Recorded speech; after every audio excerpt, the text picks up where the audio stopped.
क्या खूब कहा है किसी ने, अंधेरे में अपनी छाया भी साथ नहीं देती, बुढ़ापे में अपनी काया भी साथ नहीं देती।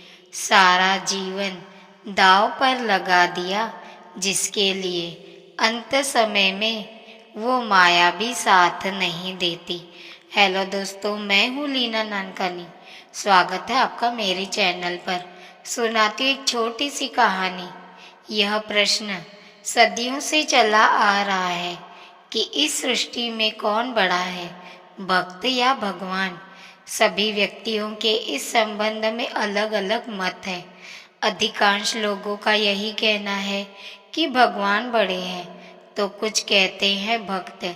लेकिन हमारी पौराणिक गाथाओं में भी ऐसा कितनी बार हुआ है कि जब स्वयं भगवान को भी भक्तों के सामने झुकना पड़ा है, क्योंकि ऐसा कहा जाता है कि जब प्रभु अपने भक्तों की सच्ची भक्ति से प्रसन्न हो जाते हैं तो वह भक्तों के दास तक बन जाते हैं। ऐसी ही एक घटना अपने देश भारत के मध्य प्रदेश के ग्वालियर शहर में घटित हुई। यह वह अद्भुत घटना थी जब गार्ड साहब की नौकरी करने खुद परमपिता परमेश्वर निकल पड़े। यह पूरी चमत्कारिक घटना है कि जब अपने परम भक्त गार्ड साहब की अनुपस्थिति में उनके प्रभु ने स्वयं ही उनकी नौकरी की। अब प्रश्न है कि यह गार्ड साहब कौन थे। वास्तव में यह पूरी घटना ग्वालियर के रेलवे विभाग में कार्य करने वाले आरसी प्रसाद से संबंधित है। आरसी प्रसाद नाम के व्यक्ति भारतीय रेलवे में ट्रेन गार्ड के पद पर तैनात थे। ट्रेन गार्ड आरसी प्रसाद मुरलीधर प्रभु श्याम के सच्चे भक्त थे। उन्हें बचपन से ईश्वर की भक्ति में तल्लीन रहना बहुत अच्छा लगता था। ट्रेन गार्ड आरसी प्रसाद की सबसे विशेष बात यह थी कि वह जब भगवान की भक्ति में लीन हो जाते थे तब उस समय बाहर की दुनिया से उनका संपर्क टूट जाता था। वह अपना मन अपने इष्ट देवता के चरणों में पूर्ण रूप से रमा लेते थे। उसके बाद तो वह अलौकिक दुनिया में पहुंच जाते थे, जहाँ केवल वह और उनके प्रभु श्याम होते थे। गार्ड साहब आरसी प्रसाद का सुबह और शाम घंटों भगवान की पूजा में तल्लीन रहना उनकी दिनचर्या में शामिल हो गया था। लेकिन एक दिन ऐसा गजब हुआ कि जब अपनी ईश वंदना में इतने मग्न हो गए कि वह अपनी सारी सुध-बुध खो बैठे। उस दिन प्रातः काल का समय था। रेलवे विभाग में कार्यरत ट्रेन गार्ड आरसी प्रसाद नित्य की भांति उस दिन भी प्रभु भक्ति में संलग्न थे। वह स्वयं हारमोनियम बजाते हुए अपने प्रभु श्याम के भजन गा रहे थे। भजन गाते गाते वह प्रभु के स्मरण में इतने खो गए कि उन्हें पता ही नहीं चला कि कब सुबह के 6 बजे से 9:30 हो चला था। रेलवे गार्ड आरसी प्रसाद अपने प्रभु की भक्ति में इस प्रकार तल्लीन थे कि उन्हें अपनी ड्यूटी पर जाना याद ही नहीं रहा।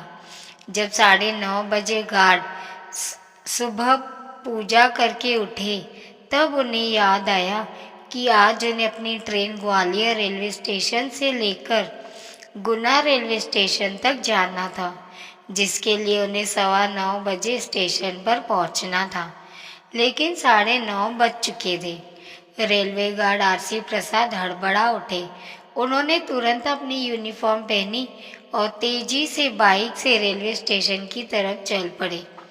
लेकिन जब वह स्टेशन पहुंचे तो उनके विभाग के अन्य साथी उनको देखकर आश्चर्य में पड़ गए। वह उनसे कहने लगे कि प्रसाद जी, आप यहाँ कैसे? आरसी प्रसाद जी को कुछ समझ में नहीं आ रहा था। आखिर उनके विभाग के सहकर्मी उनसे क्या कहना चाहते हैं। ट्रेन पर समय पर न पहुंचने के कारण आरसी प्रसाद की गुना वाली ट्रेन जा चुकी थी।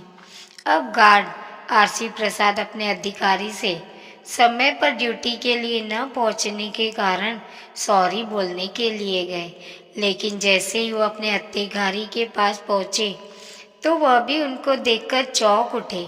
आरसी प्रसाद जी, उनके अधिकारी ने बताया, तुम तो गुना वाली ट्रेन लेकर 9:15 बजे चले गए थे, फिर इस समय ग्वालियर में कैसे नजर आ रहे हो? अब गार्ड आरसी प्रसाद के चौंकने की बारी थी।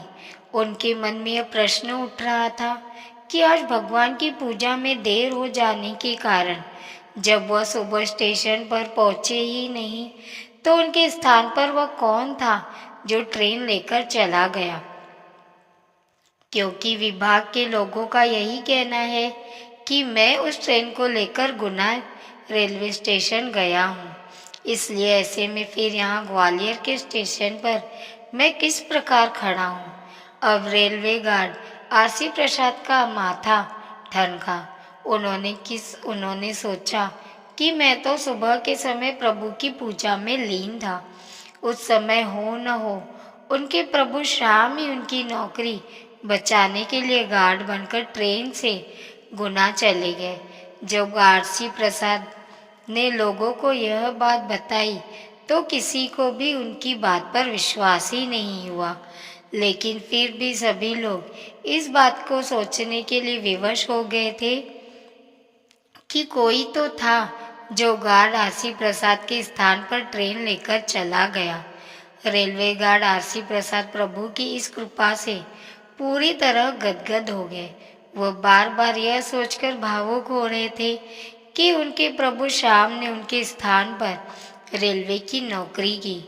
भाव विभोर होकर उनकी आंखों से अश्रु की धारा बह निकली। उन्होंने उसी दिन निश्चय किया कि जब वह रेलवे गार्ड की नौकरी छोड़कर पूरी तरह प्रभु की शरण में चले जाएंगे। गार्ड साहब ने सोचा कि जिन प्रभु श्याम ने उनकी नौकरी की, अब वह आजीवन उनकी ही नौकरी करेंगे। उन्होंने अपना शेष जीवन प्रभु के चरणों में सौंप दिया। अब आरसी प्रसाद जी रेलवे विभाग के ट्रेन गार्ड की सर्विस से रिटायरमेंट लेकर पूरी तरह अपने श्याम प्रभु के शरण में चले गए। उस दिन के बाद वो अपने जीवन का अधिकांश समय ईश्वर की भक्ति में व्यतीत करने लगे। प्रभु के गार्ड बनने की घटना जिस किसी ने सुनी वह चकित हो गया। तो दोस्तों, आज की यह वीडियो आपको कैसी लगी कमेंट में ज़रूर बताएं। मिलते हैं दोस्तों ऐसी ही एक कहानी के साथ अगली वीडियो में। तब तक के लिए अपना ख्याल रखिए और हमेशा मुस्कुराते रहिए, कभी अपने लिए तो कभी अपनों के लिए।